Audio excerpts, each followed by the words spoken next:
حدیث نمبر 915 حضرت ابو قتادہ رضی اللہ عنہ فرماتے ہیں رسول اکرم صلی اللہ علیہ وسلم ہمیں نماز پڑھاتے ہوئے ظہر اور عصر کی پہلی 2 رکعتوں میں سورہ فاتحہ اور 2 سورتیں پڑھتے اور کبھی کبھی ہمیں ایک آیت سناتے۔ تعلیم کے لیے ایسا کرتے تھے۔ آپ ظہر کی پہلی رکعت کو لمبی کرتے اور دوسری رکعت کو چھوٹی رکھتے۔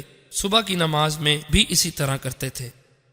حدیث نمبر 916 حضرت ابو قتادہ رضی اللہ عنہ سے مروی ہے کہ نبی اکرم صلی اللہ علیہ وسلم ظہر اور عصر کی پہلی 2 رکعتوں میں سورہ فاتحہ اور کوئی دوسری سورت پڑھتے اور کبھی کبھی ہمیں ایک آیت سناتے اور پچھلی 2 رکعتوں میں صرف سورہ فاتحہ پڑھتے۔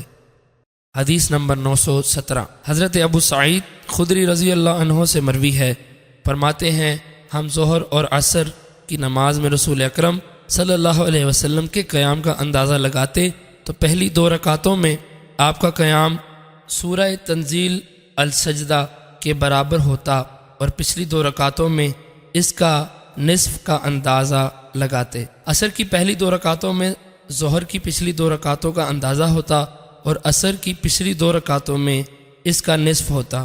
ابو بکر راوی نے اپنی روایت میں تنزیل کے بجائے 30 آیات کا اندازہ ذکر کیا۔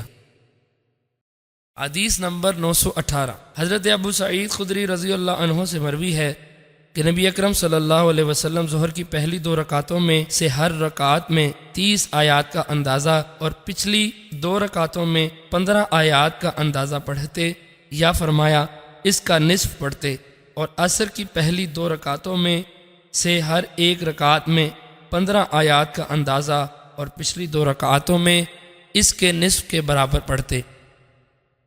حدیث نمبر 920 ایک اور سند کے ساتھ بھی اس کی مثل مروی ہے۔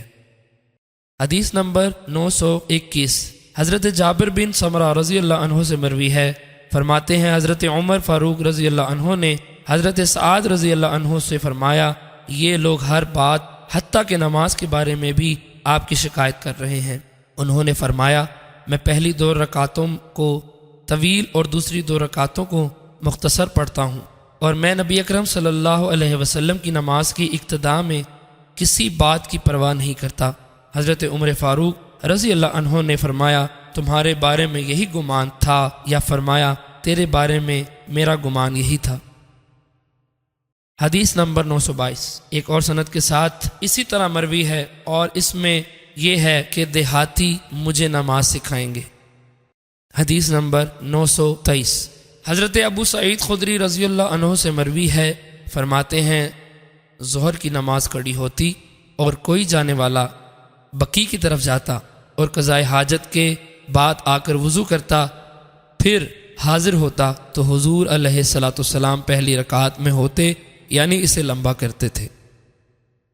حدیث نمبر 924 حضرت قضا فرماتے ہیں میں حضرت ابو سعید خدری رضی اللہ عنہ کی خدمت میں حاضر ہوا تو ان کے پاس بے شمار لوگ موجود تھے۔ جب لوگ ان سے الگ ہوئے تو میں نے کہا میں آپ سے وہ بات نہیں پوچھتا جو ان لوگوں نے پوچھی ہے، میں آپ سے رسول اکرم صلی اللہ علیہ وسلم کی نماز کے بارے میں سوال کرتا ہوں۔